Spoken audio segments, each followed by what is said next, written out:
Good afternoon, everybody, and welcome to Building the Black Educator Pipeline podcast. I am your host, Shana Terrell, educator, activist, dedicated to the lifelong struggle of freedom and liberation for our people. Welcome back, everybody. I am so excited that you guys have joined us for another week of Building the Black Educator Pipeline. And shout out to everybody who is out here able to make this special time for our special guests. Shout out to all my co-conspirators out there who come back every week to watch and support.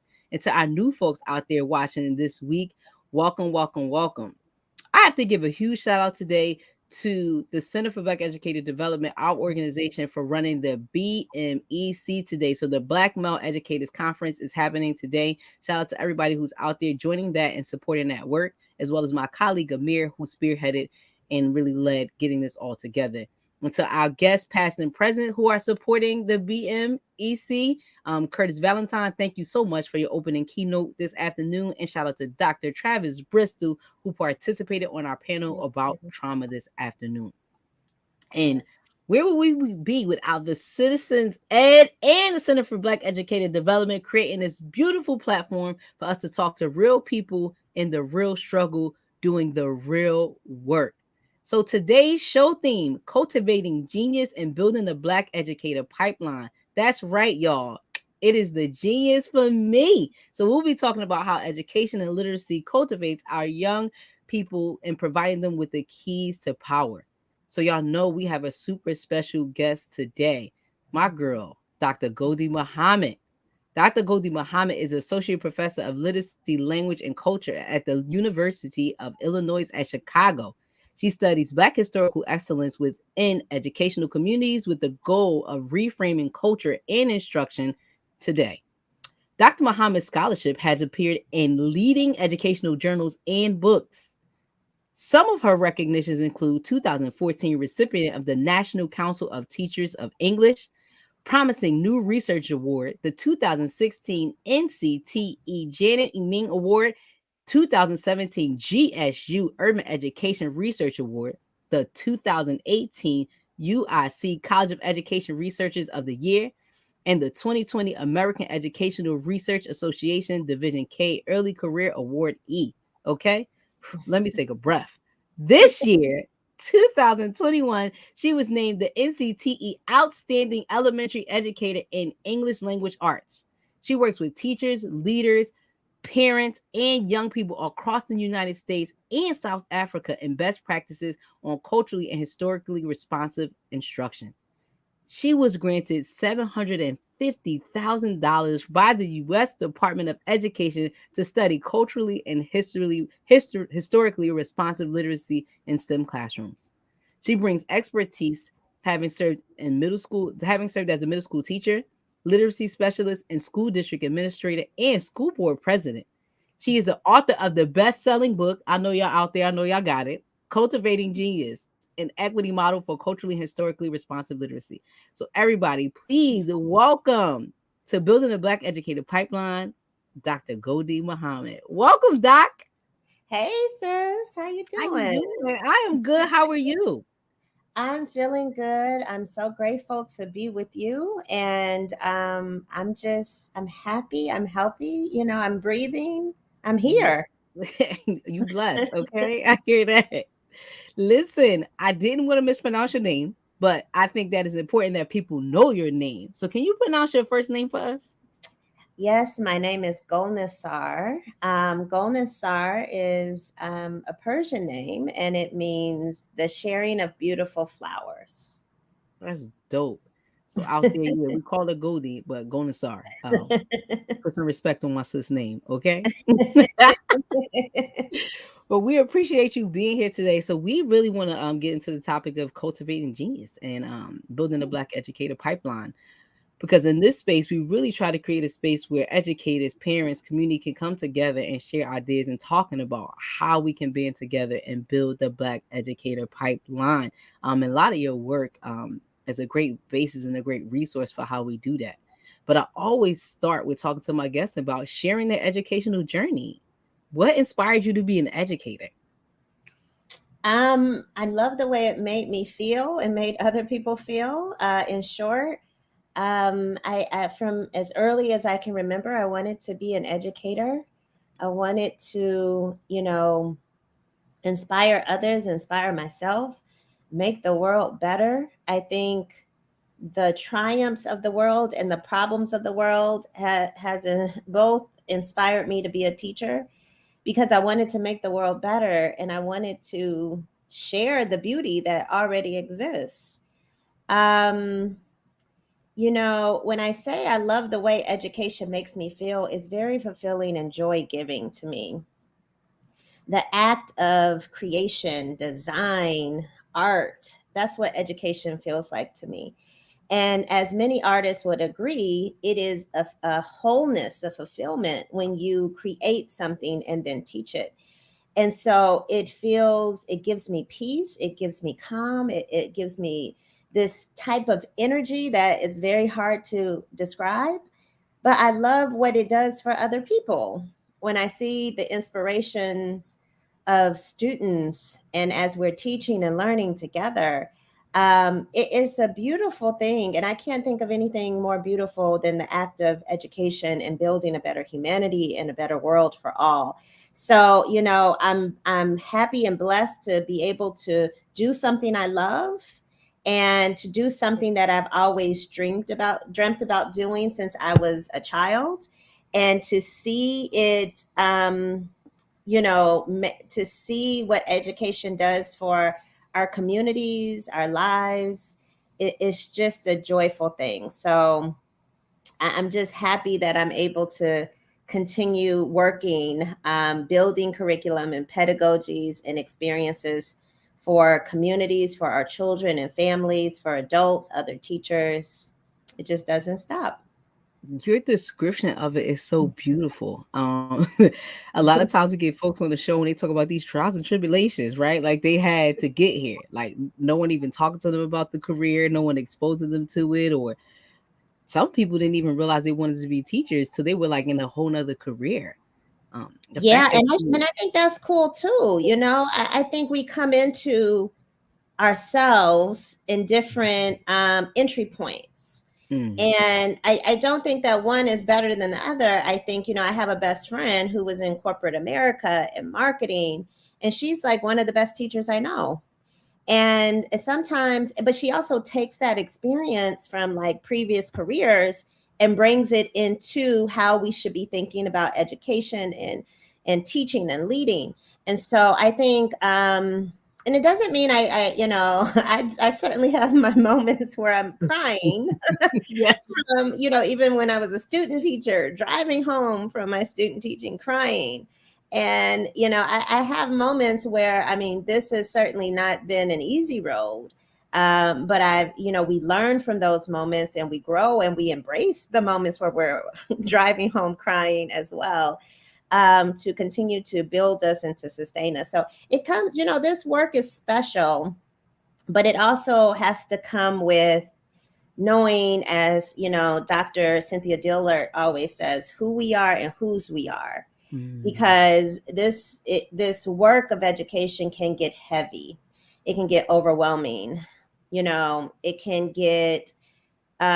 wear you out, feel like you're just ready to give up. And yeah, so I know for me, knowing who I am and constantly working at myself, and knowing whose I belong to, those are the two things, and that constant striving for those two has kept me, sustained me, and kept me in this field.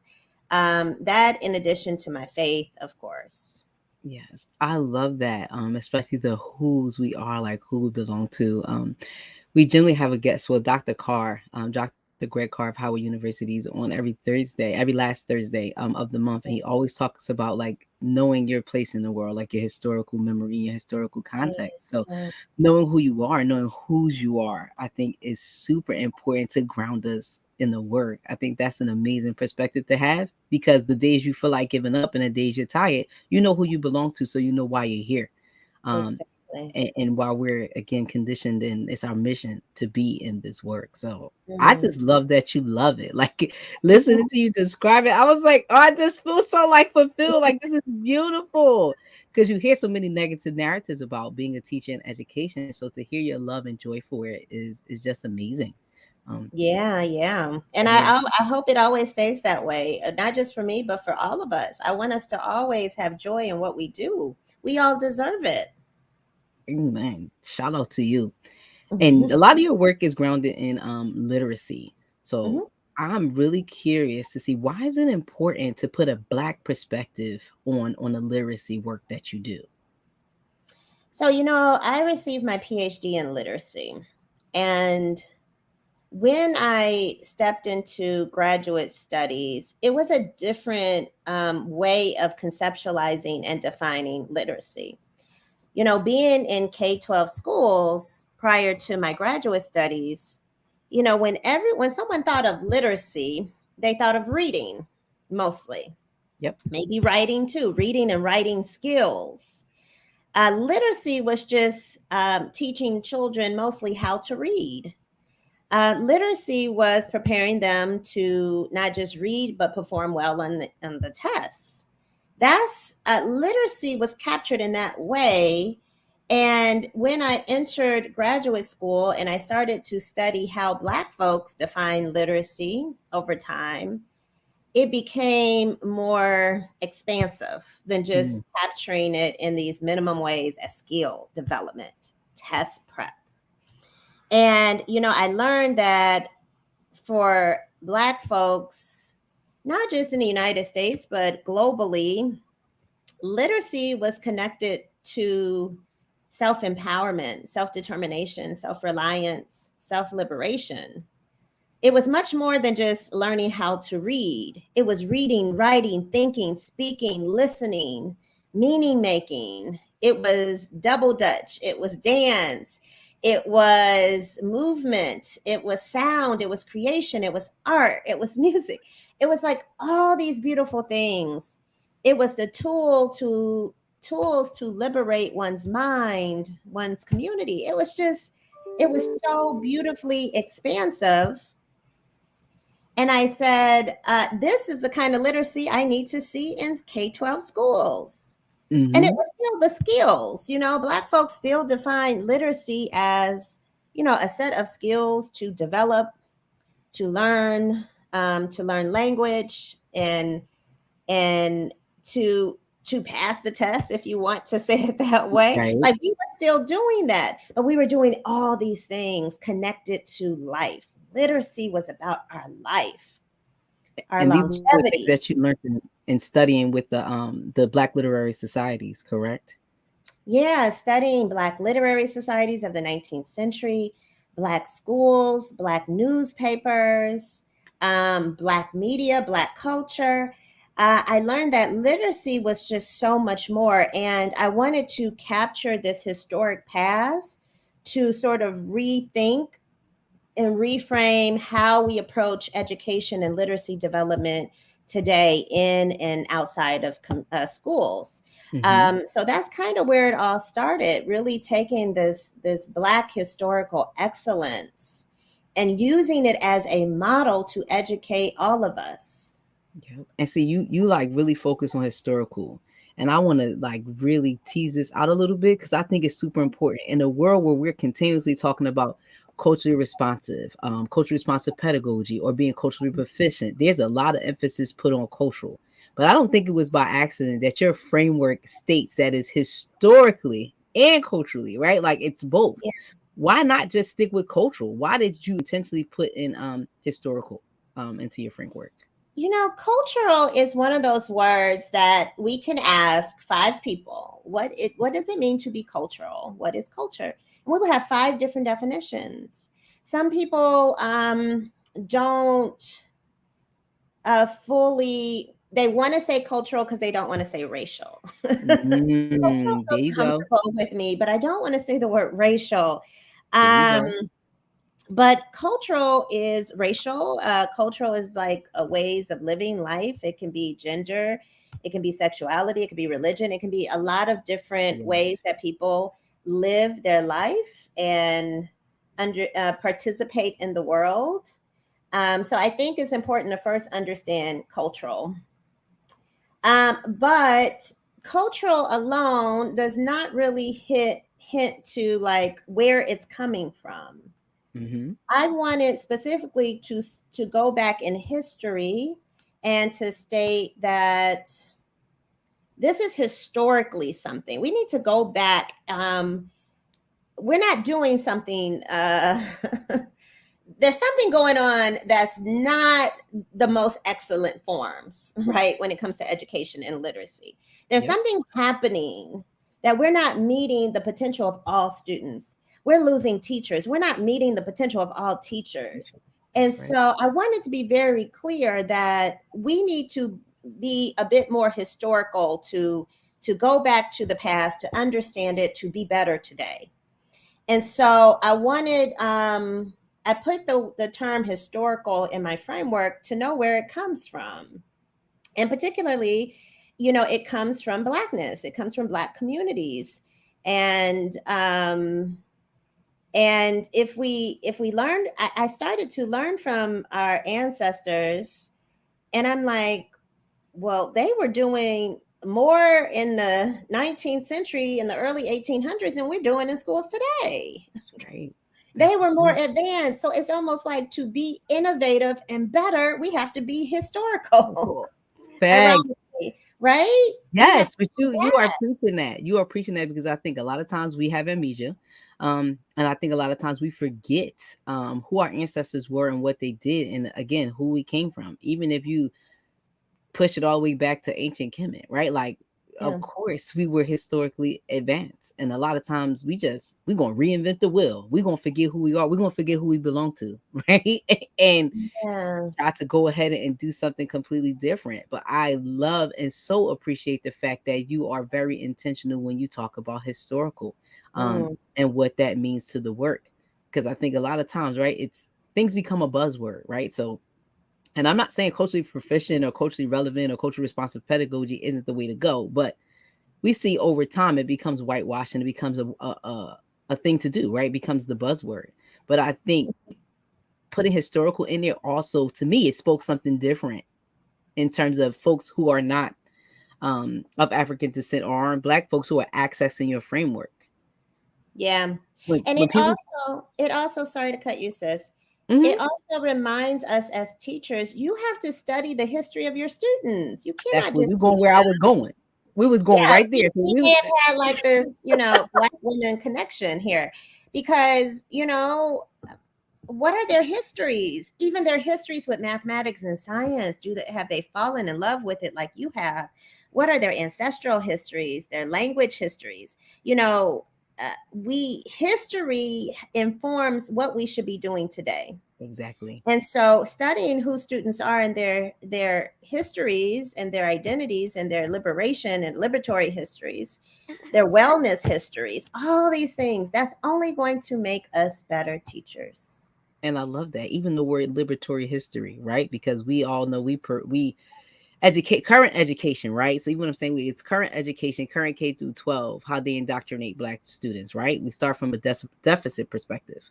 So even when Right. you talk about liberation, right? Liberation implies like someone locked me down, right? I wasn't born a slave. My history didn't start here.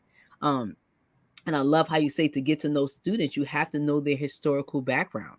Because I Yeah. think a lot of times when you just use culture, when we just are speaking of culture and people are thinking about culture, people are thinking about what's in front of them, Yes.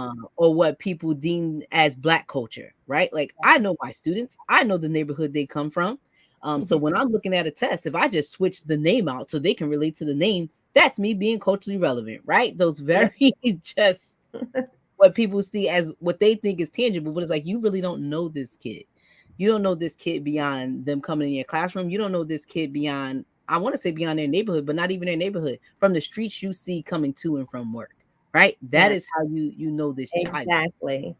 But when you talk about the historical perspective and what it is to really know a child, and I'll go further to say know who this child belongs to, right? I think that Mhm. it is super, super important to that you place that in your framework. And I will hope that folks watching, folks who are following you and reading your work understand what you meant, intentionally meant by placing a historical perspective on the framework. Most Yes. definitely. I appreciate that. Now, like this is loaded, right? Your framework, your equity framework, like it's a lot. It's It's deep. a So it's like lot. it's a lot that goes into it. And I think a lot of times folks are wondering like what area of the framework like do you feel like your framework is really addressing within the classroom, right? So if I'm a classroom teacher, what areas are your framework really addressing and getting at for me as a practitioner? Well, I call it equitable framework, first of all, because we have to, I'm very particular with words and how if we're on the same page of defining language the same. Yep. Because so many people define equity as just mere access to something educational. Okay, I gave you this novel. This is equity because you Yes. had access to read it. And I'm like, No. it has to be something deeper than that. So I define equity as in teaching and learning practices, moving beyond skill development, Mm-hmm. moving beyond mere access to something educationally, because in that case, everything is equitable. Because, we're not holding back textbooks and books from children. Well, some districts, right? And Facts. we know some districts are holding back and banning Intentional. books. But, this model really seeks to put teachers in a position to teach five pursuits. Pursuits is a beautiful word of our ancestors. That's not my language. Well, it is because I am them, right? And they are me. Yes. But it's a word that they gave me in the teachings that they offered. And pursuit is a beautiful word because it is so self-driven. It's so more purposeful and authentic. And I agree. so they said, be in the pursuit of identity, help children to know who they are, who they're not, who they are destined to be. Teach about other lives different than them, because if you do, maybe children will be less inclined to stereotype, to hurt, to harm someone else because of their Mm-hmm. identity. Mm-hmm. They said to be in the pursuit of those skills, those proficiencies, because when you know mathematics and reading and writing and all the science skills, you can use it to put yourself in greater positions of influence and to have joy and all these things. They said, number three, be in the pursuit of new knowledge and intellectualism. Know the world, know people, places, things, current events, histories. They said, number four, be in the pursuit of criticality. Help our children to name, understand, disrupt, hurt, pain, and harm in the world, which I call oppression.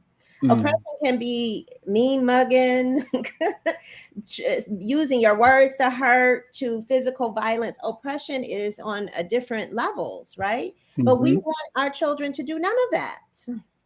And then they said, be in the pursuit of joy. Help our young people to see beauty, aesthetics, truth, justice, solutions in the world. Now, as a teacher, I am rethinking my whole pedagogical experience with children, because now I am creating learning experiences where children can learn and thrive in those five pursuits of the ancestors. I think that's dope. And I think you answered one of my other questions I had is like, what just makes this different from traditional frameworks that we would that people are either using to service or be a disservice to Black children, right? Because there are a lot of pedagogical frameworks out there. We know schools of education are teaching teachers to teach a certain way. We have alternative cert programs. Some people are doing their own research or accessing just Black teaching traditions. But I Yeah, think using your framework, it goes beyond those things. So I would love to hear from yeah. you. Like, It's what do you think certainly makes it a little different? different than like what, in many ways, like what a lot of us have been educated within. You know, the first thing that makes it different is it centers the genius of students. It does not I center what they can't do. do. So many Yeah, professional books on agreed. literacy and reading and mathematics is like, it starts with the deficit, what children can't do, and tries to remediate them with these empty, boring, um, interventions and strategies. It Mm-hmm. is not this. This is a more rigorous intellectual approach to learning and teaching. So it starts off with genius. What is my genius as a teacher? What's my student's genius? What can they do? And I have to say specifically for Black children, we have very traditionally gotten our story started off with what we can't do or our test scores. Deficit, We deficit, started our deficit. stories, people were starting our stories. We were calling ourselves genius, but they were calling us at risk. We Yep. were calling ourselves genius and they were calling us struggling learners, non readers. That's not what this framework does. This starts off with our genius.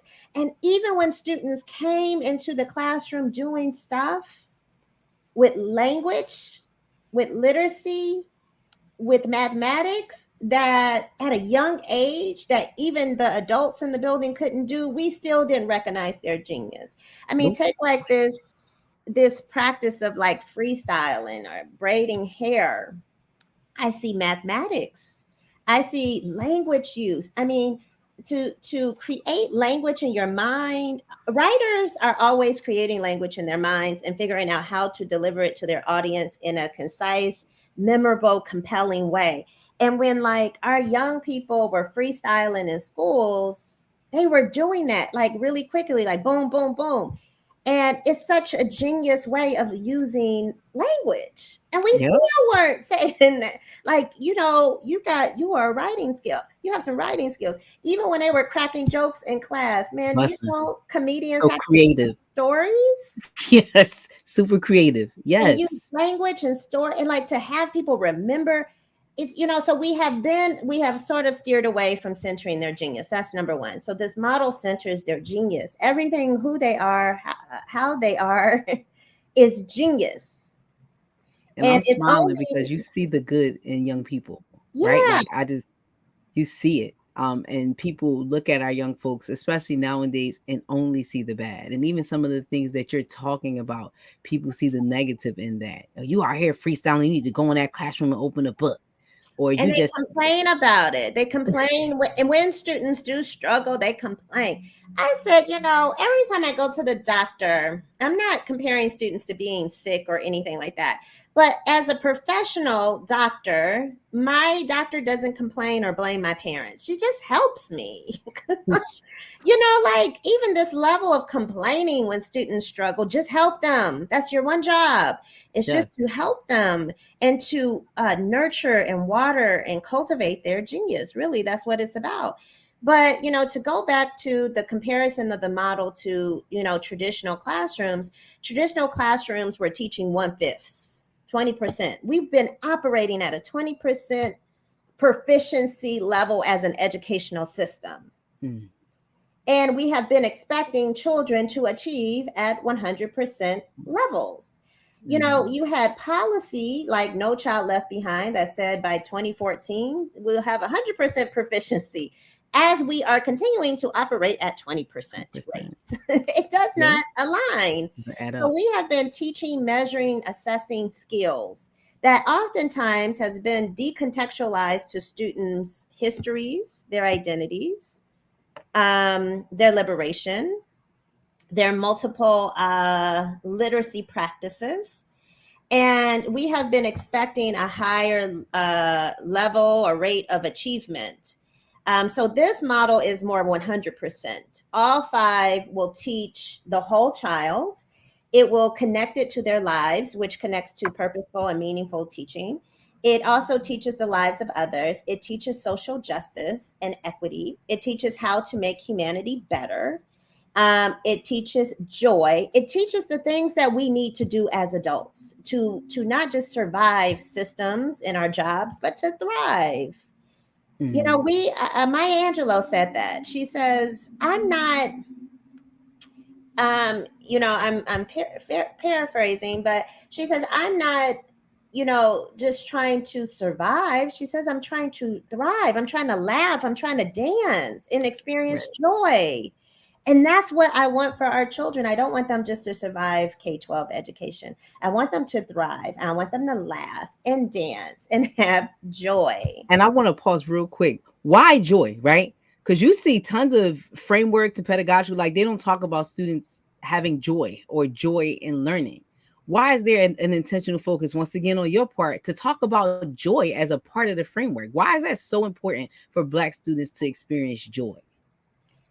Listen, joy is something that we all need, and we are probably trying to claim and reclaim. We have one of the highest, percentages and levels of mental health illness and depression and suicide. We got stuff going on in this country.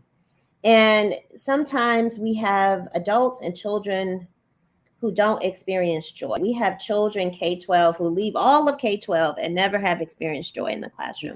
We have teachers been teaching for 20 years and never really experienced joy except for that first year. So joy, the way I'm conceptualizing it, only happens when we have criticality. When we only have this practice of anti-oppression, anti-harm. I don't know, sis, if you've ever felt like in a bad mood and you like, I don't care. Nobody is going to change my mood around. I'm choosing to be upset.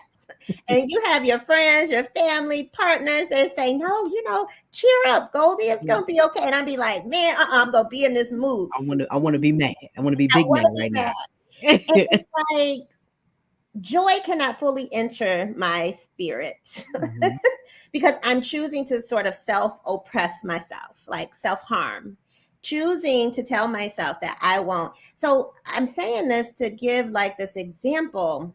Joy is only really experienced when we have this anti-racism, anti-sexism, anti-oppression, when we're striving to interrupt the hurt, the harm in society. That's when joy can really be experienced. And so when I talk about joy in my framework, I'm talking about teaching students to see beauty in the world. Young people, sometimes they think it's the end. They had a bad day and they cannot see the light, right? And so we want to teach them about beauty and aesthetics and truth and solutions.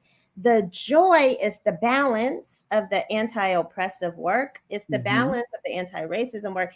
And it gives like that personal fulfillment and elevation, that embodiment, if you could, like that embodiment of just, yeah, we're going to be all right. And I love it. And for Black children, we need it more than ever because the world has often told them and told us that we're not enough. We're not genius. We're not beautiful. Your hair is not enough. Your hoop earrings is not enough. Your natural hair. Don't come in here like this. Don't talk your like bonnet this. ain't Don't enough. be like this. Your body not enough. Yes. Your language ain't enough. All these things. And this is why we need joy more than ever. So in our ancestors, I'm just enthralled by our people. When I see the joy that they were still claiming in even in the worst of conditions, child. Right? Yes. Like, how did y'all do it? What kind of hearts must you have had? With What kind of heart, spirit? mind, You know what I'm soul, saying? What community, kind of, love, and support. just wanted to help everybody. You struggling, we gonna help you. You Help you. struggling, we gonna help you. And just to reclaim your joy, your collectivism, your spirit, like the laughter, the dance. I mean, how we claimed it. We could have like perished. And the joy is what kept us alive so that you and I can be born. Doc, you out here preaching today, okay? I This mean, like it's a beautiful thing. it's an And when amazing thing. people don't understand it, sis, and when I have to like justify and people ask me how can I get buy-in, I'm just like, man, I gotta buy you into this, something so beautiful, something so necessary. It makes, when I think about our ancestors and all that they gave to make the world better, I just want to cry because it's so beautiful. And so then when people ask me or tell me like, or say hateful things to me, or when we see Black women's lives getting threatened, because we're just talking about joy and justice. That's it. That's and it. It is like, where is the humanity? I think that's a dope perspective. And I think again, what keeps you like just so grounded in this framework and this work is like you listen to your ancestors, like you're hearing them and you're hearing them speak, and you are like imagining and like doing the work.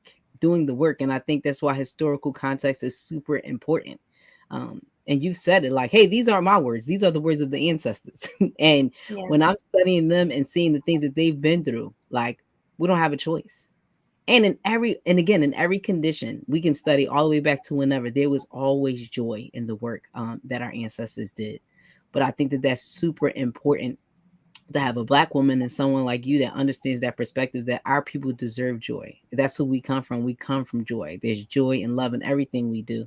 And in the point of criticality, right? When you're talking about social justice, that should be the thing that sparks the joy, because that is movement towards our liberation, right? That is movement towards giving us freedom. That's movement. Like that's moving towards equity and being equitable for black children.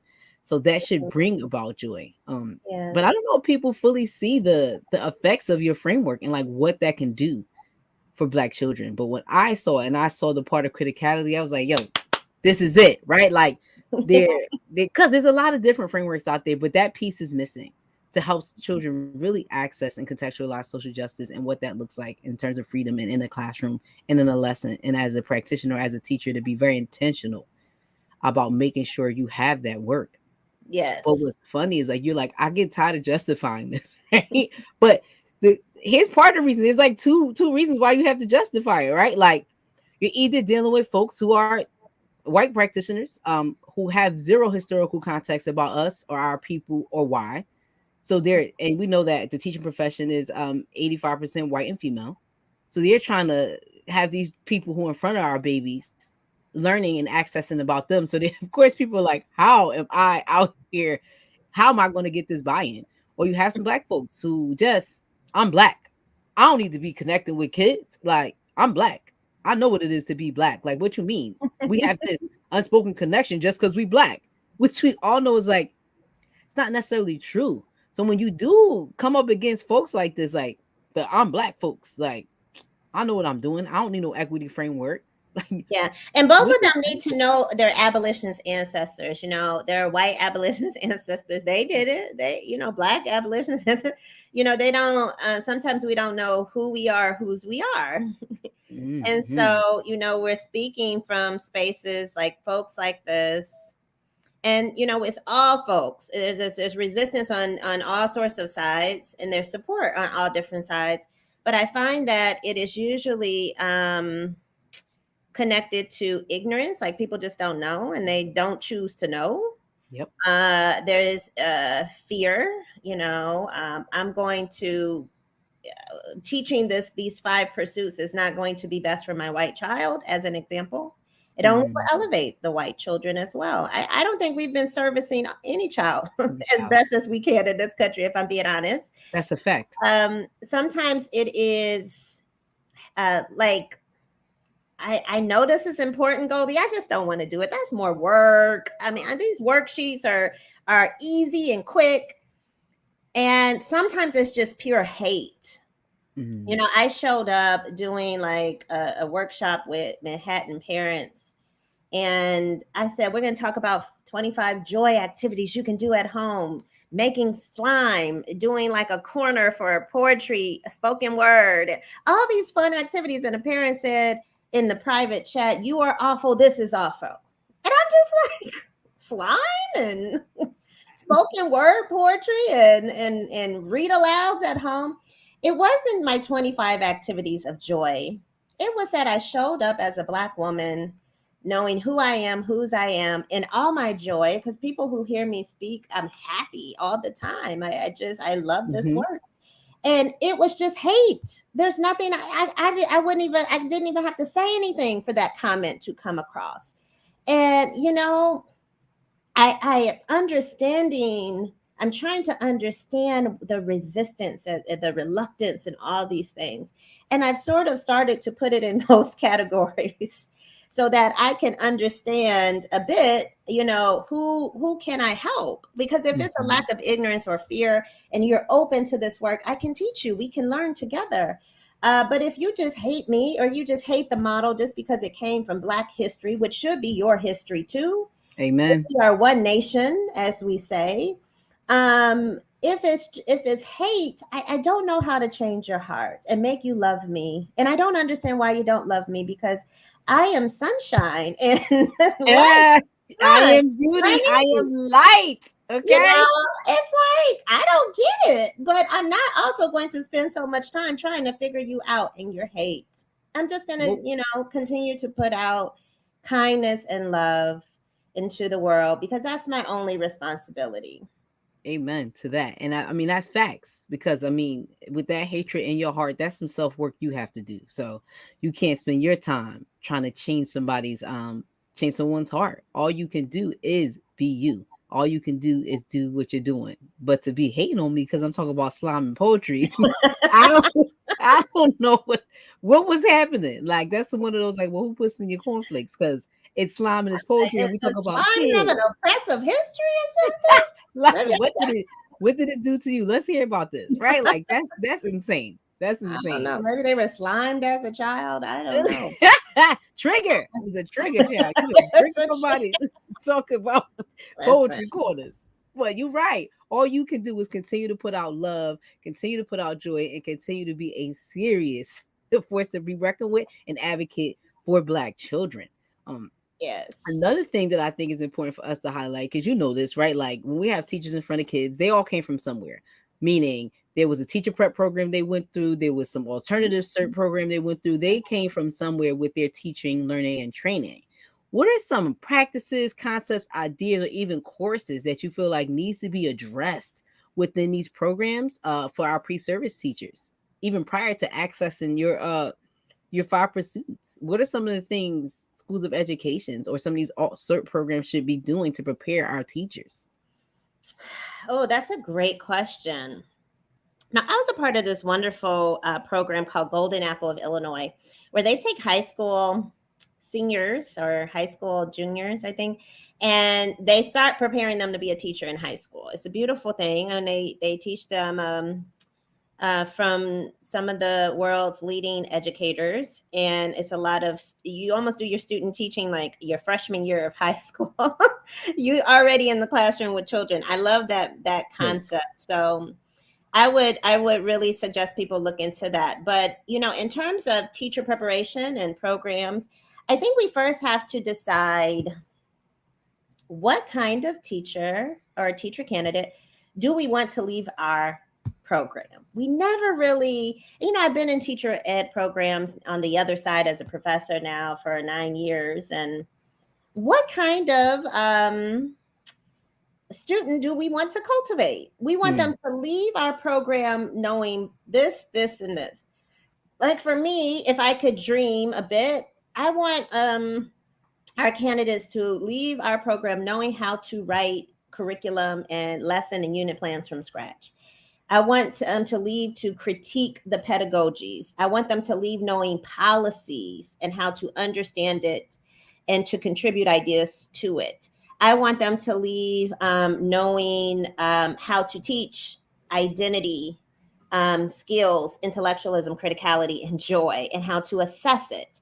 I want them to have a whole class on just the self, right? This is something that I suggested for Georgia State University, and they now have a whole class of like the self, where so they spend time exploring their own histories, identities, oppressions, oppressive thinking, ideologies, and how their upbringing, what conditioned their own thinking around justice and equity, and all these things. I think we need a whole class on that, but then it needs to be spread out for every course. Let's move away from the one diversity course or multicultural literature course or mm, equity course. That those are all of our classes. mm-hmm. And so a lot of times both K-12 schools and teacher education programs don't adopt models, pedagogical models that will frame each of the syllabi. They don't have like sort of rubrics, for lack of a better word, of how syllabi should be written in terms of Mm. equity and anti-racism. We need that. I posted on Twitter maybe last week, like the questions I ask myself when I'm planning my own syllabi. Um, and it's not that are culturally and historically responsive questions. We need, so I also use my model when I create all my syllabi. I want to know, how am I helping my college students know something about themselves, learn skills of teaching or writing, learn intellectualism, no criticality, no joy. Mm. Because I noticed, like, well, you're saying that K-12 students need this, Gholdy. Do you bring it into your classrooms in the college level? So I'm very intentional about joy now in my college courses, my undergrad and graduate courses. And I think we need some kind of framework that builds all of the program courses so What? that You they said framework? I hear a retain new book. I hear a new book. Is that what I hear? Hear new books, some new work. That's I what I have so hear, many Doc. books inside of me. It is time, it'll be time. But they're inside of me. But until then, I'm doing the work. I'm not waiting for the Yes. book. I have to do the work now and talk about the work. So, I would love teacher ed programs to feel like, music programs and fashion design programs. I spend a lot of time recently studying these programs. Um, and it is more of an artistic creation development. Even when you get into those programs, you got to know how to do something. So Yes. everybody doesn't get into the teacher ed program. You have Yes. to audition your genius. I want to see your creativity around pedagogy before you come in, and everybody doesn't get to leave. We have to think about the exit criteria. Sometimes we give Ed TPA and that's it. Ed TPA Mm. is not centered on justice and equity and criticality and joy and identity.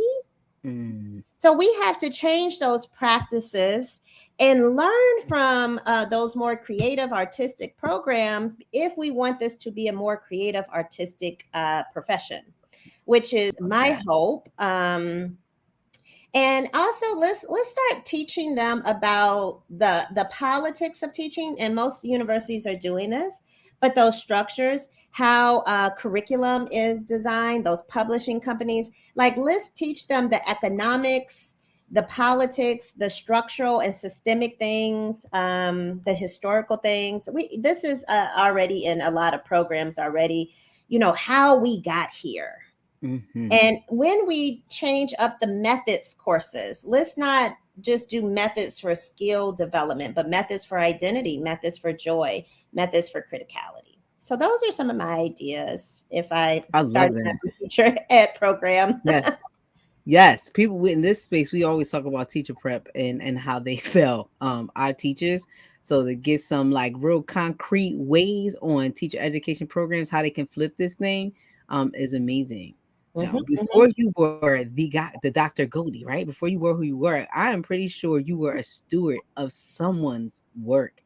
So I would love to hear like who are your inspirations? Who inspired you to like create this equity framework to be who you are? Like whose work were you stewarding before you actually came into your own?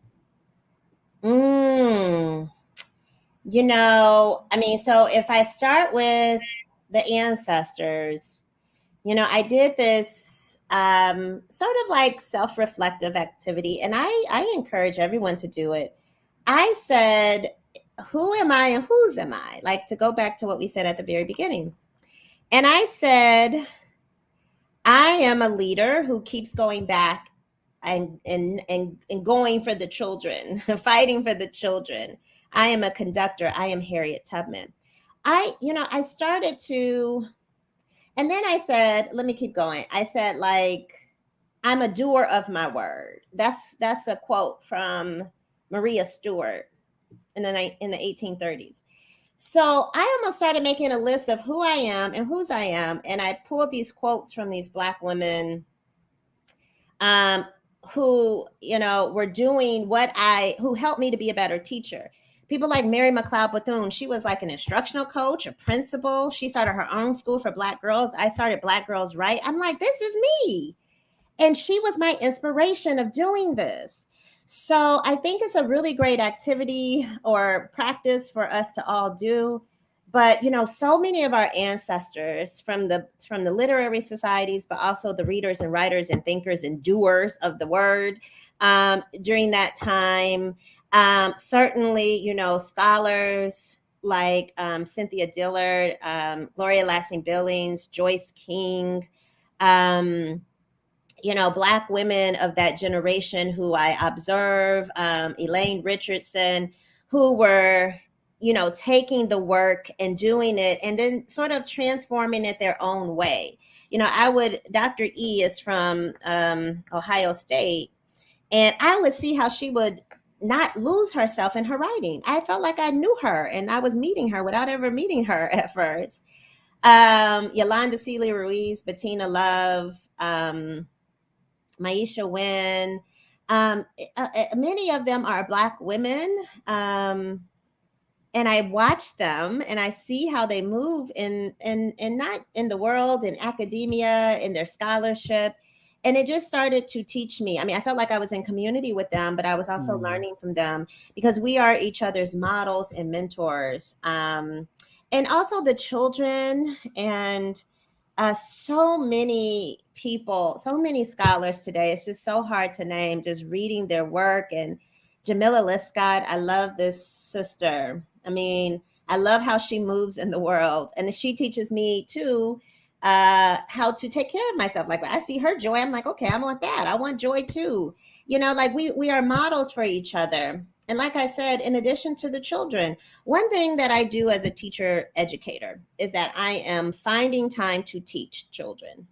I teach every summer children, but I teach throughout the year. I volunteer teach in teachers' classrooms, even if it's just 55 minutes. Gholdy, say it again. You doing what now?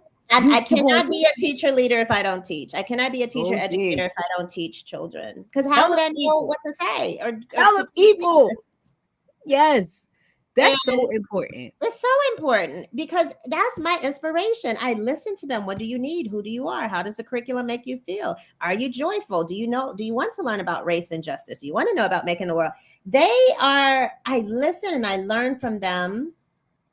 As I'm teaching them, as they're teaching me, it's a, reciprocal relationship. And yeah, they're my inspiration. Just looking at them, I'm like, yeah, I gotta keep going. I gotta keep doing this and do it better and better.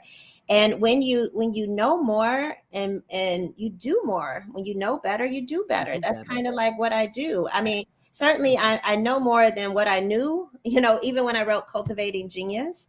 And that's the beauty of education. It just allows you to keep being ascending and elevating yourself. And learning. I agree completely.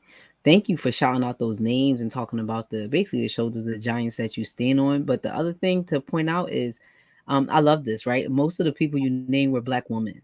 And the sisterhood that is in that is beautiful.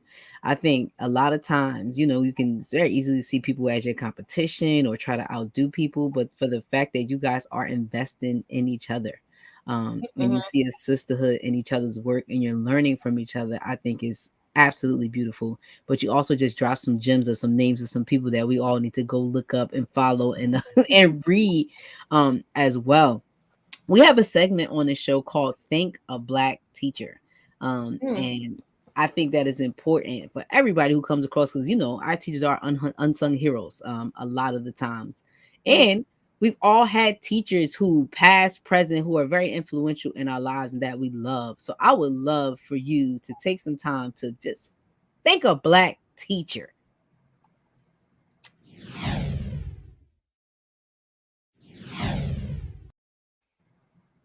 I love that. We try to be a little flower on the show. That's cool. No, no, no. I love that. Think a black teacher. Yeah, let's all do it. Even Definitely. those who weren't our official teachers. Oh, people always. So make sure I always tell like, comment, All hashtag kinds of in people. the comments, folks. Any Black teacher that you want to thank, please do so. So, Dr. Muhammad, I'm gonna give you the opportunity right now to thank some Black teachers out there. Well, if I can think one black teacher, I'm gonna go to Miss Mead in third grade in Gary, Indiana, at Banneker Elementary School. Um, She was fly. She came to work fly every day. That's the first thing I always remember about her. I mean, she spent some time on her hair, makeup, and clothes. It's like, because don't, when you show up, don't you, when you like have something special, don't you show up in your nice fly yourself? That's what she did every day for Every day. us. That was important. But she was also smart and kind and gentle and loving. And so, and she taught me, and I wanted to listen. And so that, we have so many models, and I want to be all those things. I wanted to be all those things when I became a teacher too. So that's my teacher shout out.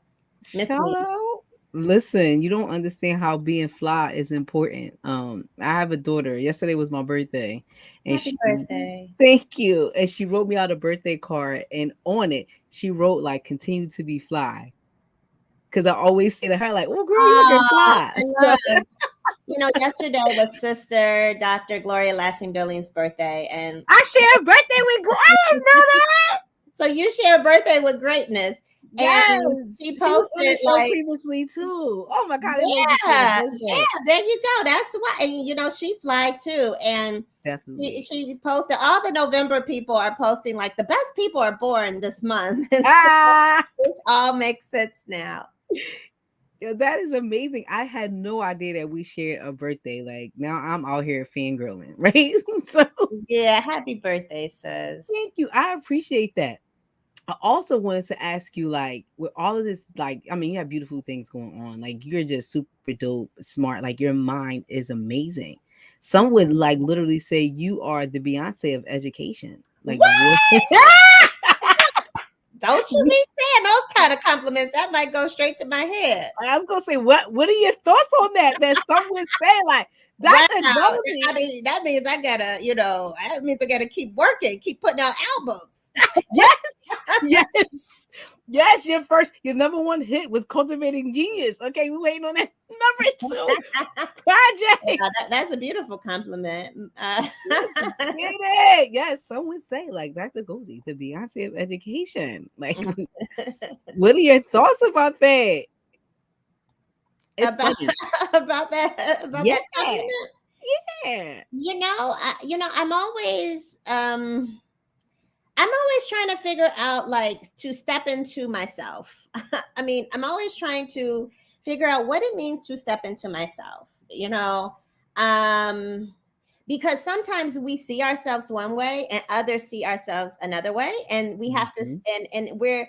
and I don't know how to describe it, but it's like we're supposed to be whoever we're supposed to be. And I'm always trying to look. The sun is like really just shining in my face as It I'm talking. did. That's God. God's telling you, say the Yeah, words. I am trying to follow, what God wants for me, and but to remain true to myself, to my faith, my family, and be humble. And so I think we're all Beyonce's.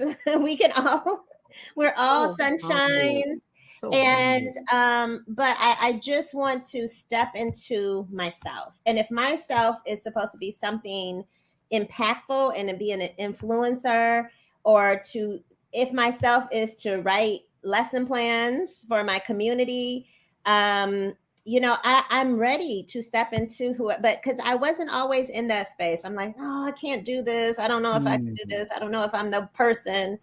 But all I want to do is step into myself without losing myself. Would keep being accessible, keep helping my community first, keep my faith, keep my prayers, all these things. And so that's really like that's my goal for myself. And but I do listen to what people say they see in me. Because I Yes. think we should, because sometimes people can see things that we can't see in ourselves. And so Mhm. I listen, I take it in. Well, I get the humbleness, right? Like super humble, which is appreciative. Like we're all of the Beyonces. Like that's super humble to say. But I just want to say like I appreciate you. I appreciate your work. You are definitely the definition of black excellence. And I think one of the things that speaks so loudly of you and I'm appreciative of is like I feel like you are listening to our ancestors. I think a lot of times we get people who are out there who represent us and represent us as a people, but don't know whose they are, right? They don't know who they belong to. So I appreciate that your work is grounded in that and your being is grounded in that, because I think it makes the work so much more powerful. Um, and if people intentionally are studying you, who you are, and studying your work, they'll get a much better of understanding of how we should be entering this work and working with Black children, for Yes, sure, and knowing who absolutely. they are and who they belong to as well. So Yes, I sis. so appreciate you for being you and for the work you're doing. You out Yes. here, you in these streets. Thank Love it. you. Definitely. We are going to wrap up on time. So I just want to give you the opportunity to say any final words you want to say to the folks out there watching and supporting us today. Just I love you. You are enough. And when you feel like you're not, just remember again who you are, who you belong to. Think of the ancestors, think of their commitment and their endurance, think of their joy. Let that be an inspiration. And remember, when this work is too overwhelming, too stressful, where you become fatigued and you become tired, remember to rest, remember to laugh, to dance, call your bestie up like I do, and dream together and smile together. And remember, the work is important, but we need you. We need you to be well. We need liberatory wellness within ourselves. And so I'm not just telling you that, I tell myself that as well, because this is something I'm always striving toward. And so thank you for listening. Yes. Thank you, Dr. Goldie, for coming to visit Building the Black Educator Pipeline. This was definitely a word today. You dropped some gems in here today.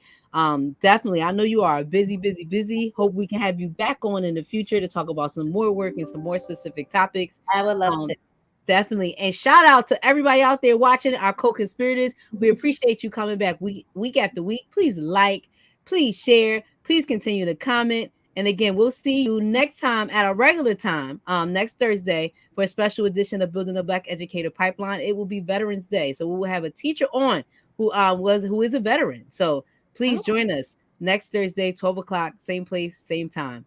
Peace, y'all.